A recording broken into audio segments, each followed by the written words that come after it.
Muito bem, bem-vindos ao canal Refúgio Teológico para mais um conteúdo importantíssimo, sobretudo aqui do curso de pós-graduação em Teologia do Antigo Testamento. Hoje nós iremos estudar um pouquinho e conhecer mais a respeito do dilúvio de Noé. Obviamente que acredito eu que vocês já estejam amadurecidos e nesse argumento, nessa informação que eu vou trazer aqui para vocês, de teor científico, onde nós iremos ver evidências a favor, mais a favor, sobre o dilúvio de Noé, e algumas evidências que aparentemente é, é, são um pouco distantes da realidade, né?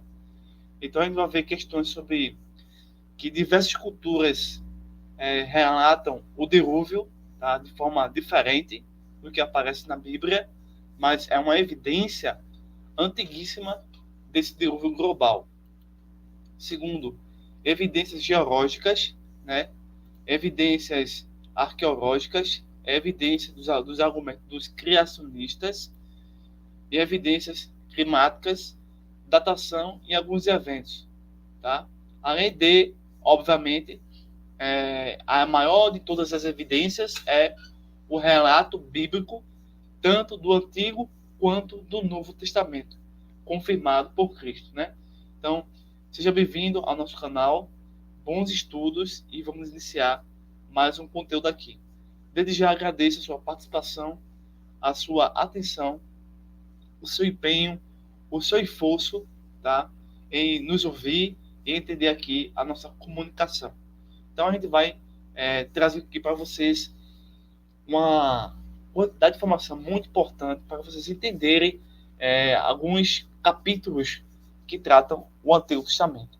Para os ateus, isso é um mito, é uma ficção, não existe, né? Mas não somente para os registros históricos do Antigo Testamento e do Novo, quanto para evidências externas, isso foi de fato real. Então, vamos começar assim. Deixa eu me organizar aqui. Pronto. O relato bíblico, né, conforme ele realmente é organizado, sistematizado, de forma bem arquitetada, está na Bíblia. Sem sombra de dúvida, se você quiser saber sobre o dilúvio, sobre Noé, você vai para as Escrituras. Nas Escrituras existe toda a informação necessária. Só que aqui nós iremos trazer, tá? Até então, até onde eu consigo ter entendimento, informações complementares, adicionais, que nos ajudam a fortalecer a crença, né, a evidência do dilúvio global, certo? Infelizmente, existem no meio religioso pessoas que não acreditam no dilúvio global e sim parcial. Isso é uma questão, assim, depois, quem sabe, trabalhada, mas aqui eu vou fornecer a vocês as evidências, né, externas que comprovam que o livro de Gênesis revela, mostra e ensina um dilúvio global, certo? Então essa ideia do dilúvio global descrito nas escrituras realmente existiu. Ela sempre vai ser debatida por estudiosos, cientistas e teólogos, tá? Infelizmente, no que diz respeito ao nosso estudo, né, nós não temos hoje, pelo que eu saiba, universidades cristãs que se interessam em fazer investimentos arqueológicos, científicos, em busca desse projeto, dessas evidências que consigam trazer mais informações. Talvez tenha, mas eu não conheço exatamente, né? Mas falta interesse e investimento para descobrir mais evidências sobre esse fato. Por isso que ainda existem debates, até desnecessários, né? Porque a maioria dos arqueólogos, geólogos e paleontólogos são materialistas, são céticos, são agnósticos, poucos são cristãos, protestantes, né? Que vão aí ter algum tipo de recurso para estudar e trazer, coletar dados, informações e tornar isso em evidência, trabalhar e desenvolver artigos científicos, né? Mas é assim que acontecem as coisas. Bem, a história do dilúvio global está estritamente na escritura. Existem muitos, no decorrer do tempo, pessoas que procuravam encontrar evidências científicas que possam corroborar, e demonstrar que esse grande evento catastrófico de inundação ocorreu no passado. Aqui eu vou apresentar a vocês algumas principais evidências e argumentos que apontam ou sugerem evidências contundentes para o dilúvio global ou para uma inundação no mundo todo, tá? Onde as evidências advêm a princípio das escrituras, tá? Agora a gente percebe que em torno de Israel, do Egito, né, existiram várias culturas. Então, diversas culturas ao redor do mundo todo desenvolveram mitos, lendas e histórias sobre grandes inundações que devastaram a Terra, sendo a história de Noé uma das mais conhecidas no Ocidente.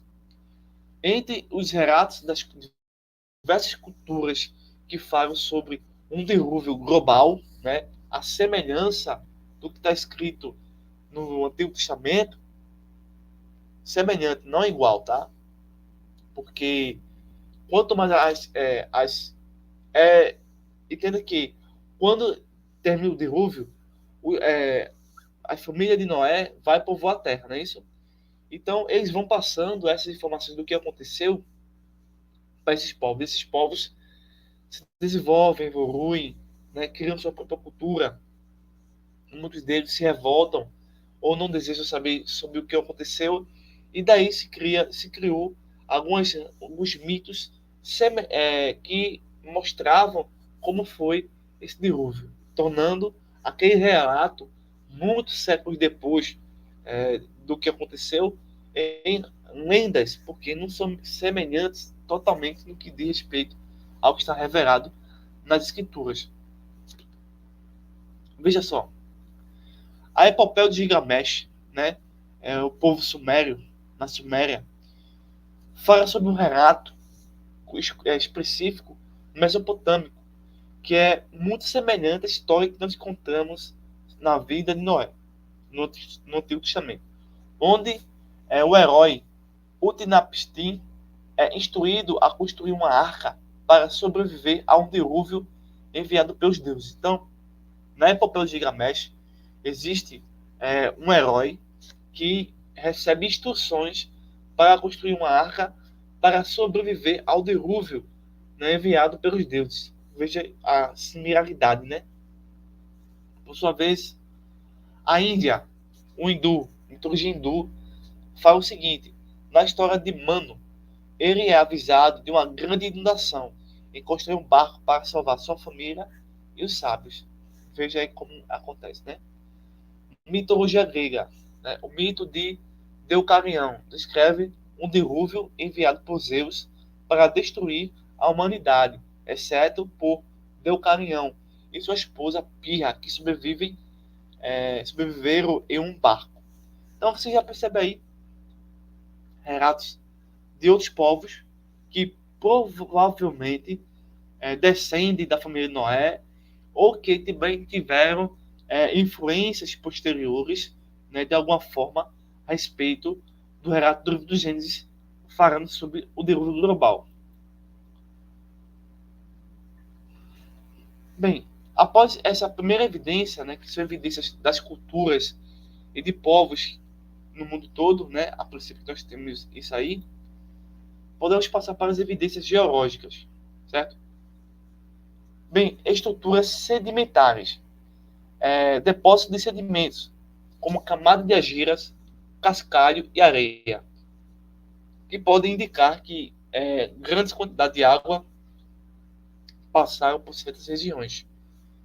Alguns criacionistas e adeptos do design inteligente afirmam que camadas sedimentares em grande parte da Terra poderia ter sido depositadas rapidamente por um dilúvio global, certo? Essas são as evidências arqueológicas. Segunda evidência arqueológica é fósseis marinhos em montanhas.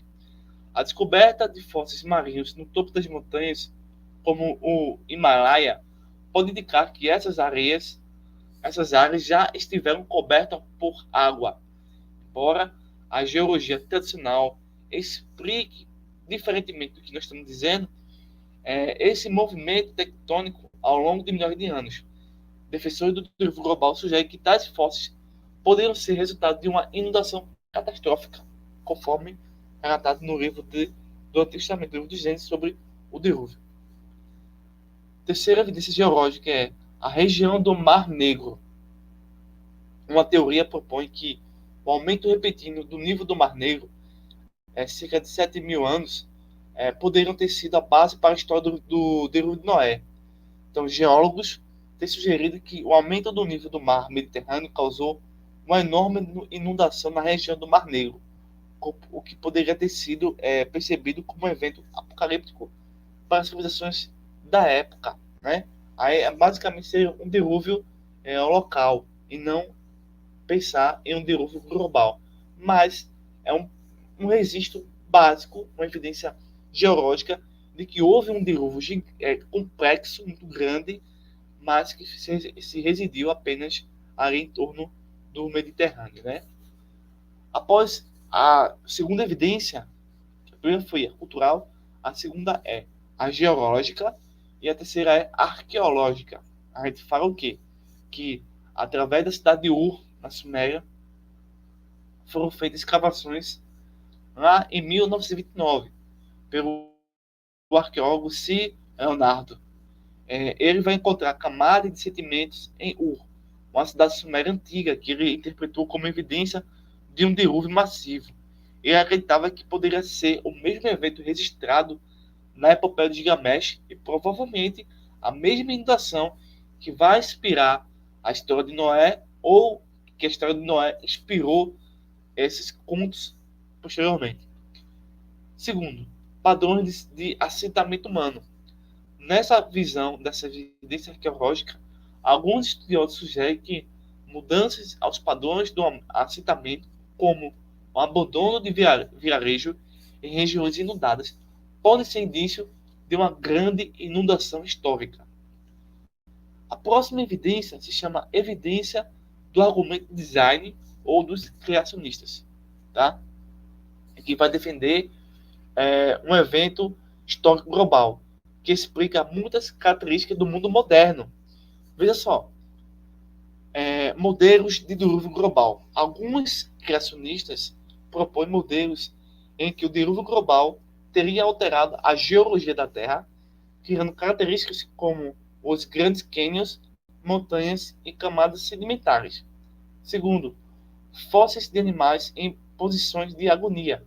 Criacionistas apontam que muitos fósseis de animais são encontrados em posições de agonia, sugerindo que foram soterrados rapidamente, abruptamente, em lama e água, algo que o dilúvio catastrófico registrado no livro do Antigo Testamento poderia explicar com toda precisão. Extinções em massa. A extinção repentina de muitas espécies, como os dinossauros, poderia, segundo o defensor do dilúvio, ser atribuída a esse evento do dilúvio de Noé, um evento catastrófico como o dilúvio de Noé. Próxima evidência, evidências climáticas. A idade do gelo e as inundações pós-glaciais. Para alguns cientistas, não é todos, eles vão sugerir que o fim da última era glacial, com o derretimento massivo de gelo, causou grandes inundações regionais. Isso pode ter levado a grandes deslocamentos de populações e a criação de mitos do dilúvio em várias culturas. Próxima evidência, a datação e sincronização dos eventos. A sincronização com outros eventos cataclísmicos. Então, defensores da historicidade do dilúvio de Noé procuram sincronizar o evento com outros fenômenos cataclísmicos, como a queda de asteroides ou eventos vulcânicos que poderiam ter provocado essa mudança climática, criando uma grande inundação, desenvolvendo assim o dilúvio de Noé. Perceba que dentro da academia de estudos de pós-graduação é importante perceber que a comunidade científica tradicional, que prevalece os ceticismos, os relativistas, os ateus, né, os agnósticos e pouquíssimos cristãos, né, observe que é baseado no estudo de várias disciplinas como geologia, paleontologia, biologia. Muitos deles não aceitam o relato bíblico do dilúvio, né, descrito na Bíblia, mas já existe a possibilidade de perceber que, de fato, o registro bíblico está sendo precisamente sendo visto por meio de novas evidências no decorrer do tempo. Então, a maioria dos cientistas argumenta que os registros geológicos e fontes mostram que a Terra tem bilhões de anos e que suas características foram mudadas por processos naturais ao longo dos períodos de tempo, né? Tentando evitar o dilúvio global, né? A maioria desses certo que é. Mas os defensores da leitura bíblica do Antigo e Novo Testamento e os criacionistas argumentam que todas essas evidências que nós vimos, sejam arqueológicas, culturais, geológicas, tá? Podem ser interpretadas como indicações do grande dilúvio do Gênesis, mesmo que a ciência em si, né, atualmente, não apoie tanto isso. Bem, pessoal, estamos já terminando esse vídeo, mas eu quero fazer uma indicação do livro Criacionismo, aqui, Verdade ou Mito, da editora CPAD. Resposta para 27 questões sobre criação, evolução e Bíblia. Infelizmente, não temos livros desse peso, desse gabarito no mundo, né? Até porque existem estímulos para produzir conteúdos como esse. Mas vamos orar para que surjam mais informações como essa que nós estamos apresentando aqui, tá? Então, a recomendação aí para vocês. Bem, aqui eu vou fazer uma leitura, tá? Da página 145 até a página 146 para refutar as pessoas que acreditam que o dilúvio de Noé foi global, tá? Desculpa, pessoal, que o dilúvio de Noé foi local. Muitas pessoas, aceitando essas evidências, acabam não aceitando o que a Bíblia diz, que o dilúvio de Noé foi no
Então, acho que eu votei, né, pessoal? Esse vídeo está sendo gravado, eu acho que a internet caiu e voltou, tá? Eu espero que vocês aí compreendam essa falha aí. Bem, como tá falando, eu vou fazer uma citação desse livro aqui, refutando as pessoas que acreditam que o dilúvio de Noé foi numa cidadezinha, foi num bairro. Só que, na verdade, o dilúvio de Noé é o que a Bíblia ensina. Vejamos o seguinte: se o dilúvio afetou apenas a área da Mesopotâmia, como alguns afirmam, por que Noé teve que construir uma arca? Ele poderia caminhar para o outro lado das montanhas e escapar do dilúvio. Mais importante, se o dilúvio foi ao local, as pessoas que viviam na vizinhança do dilúvio não seriam afetadas por ele. Elas teriam escapado do julgamento do pecado realizado por Deus. Além disso, Jesus acreditava que o dilúvio matou todas as pessoas que não estavam na arca. O que mais Cristo poderia querer dizer quando se comparou o julgamento mundial por vir com o julgamento de todos os homens da terra, de Noé, em Mateus capítulo 24, verso 37 ao 39. Já em 2 Pedro, capítulo 2, versículo 3, o julgamento vindouro pelo fogo é comparado ao julgamento anterior pelas águas realizado no dilúvio na época de Noé. Portanto, um julgamento parcial na época de Noé representaria um julgamento parcial por vir. Se o dilúvio fosse apenas um local, como a água poderia subir 6 metros acima dos montes? Gênesis capítulo 7, versículo 20. A água procura seu próprio nível. Ela não poderia subir para cobrir as montanhas e locais enquanto deixava o resto do mundo intocado. Até mesmo o que hoje é o Monte Everest foi antes coberto por água e elevado depois. Se nivelarmos as bacias oceânicas e horizontarmos as montanhas, há água suficiente para cobrir toda a Terra por cerca de 2,7 quilômetros. Também é importante observar que a nivelação dos oceanos e das montanhas, a arca não ancoraria no pico atual do Monte Everest, não sendo assim necessário o uso de alguns artefatos, como a máscara de oxigênio. E ainda mais, se o dilúvio fosse local, Deus teria quebrado reiteradamente sua promessa de não enviar mais um dilúvio desses. Deus pôs um arco-íris no céu como um sinal da aliança entre ele e os animais, de que nunca repetiria um evento como aquele. Em tempos recentes, houve um enorme dilúvio local, que é o de Bangladesh, mas nunca houve outro dilúvio global que matasse toda a vida existente sobre a Terra. Indicação desse livro, Criacionismo. Repito, infelizmente, não temos muitos livros trabalhando dessa forma no meio protestante. É escasso, é pouco. Então nós precisamos criar uma nova cultura científica baseada na palavra para descobrir cada vez mais evidências do cristianismo. Pessoal, eu agradeço aqui a sua participação, a sua atenção. E desculpa aí se por algum momento a internet caiu e houve esse corte aí, mas eu acho que ficou bom de agora continua, né? A internet que é muito fraca e há esses percalços aqui, pessoal. Então, compartilhe esse vídeo, se inscreva no canal, deixe um comentário, porque assim o YouTube vai levantar cada vez mais esse conteúdo para mais pessoas no país, aqui no Brasil. Mais pessoas vão ter acesso a esse conhecimento que você está recebendo aí. Então, faça a sua parte, eu faço a minha, e nós juntos vamos caminhando aí, mostrando que o livro do Gênesis revela e demonstra e diz que o dilúvio de Noé foi real e que foi global. E diversas culturas, geologia, arqueologia, a questão do clima, a questão da própria terra, revela que está de acordo com o relato bíblico do livro do Gênesis, tá bom? Então, um forte abraço, bons estudos e até o próximo vídeo, se Deus nos permitir. Até mais. Obrigado a todos aí.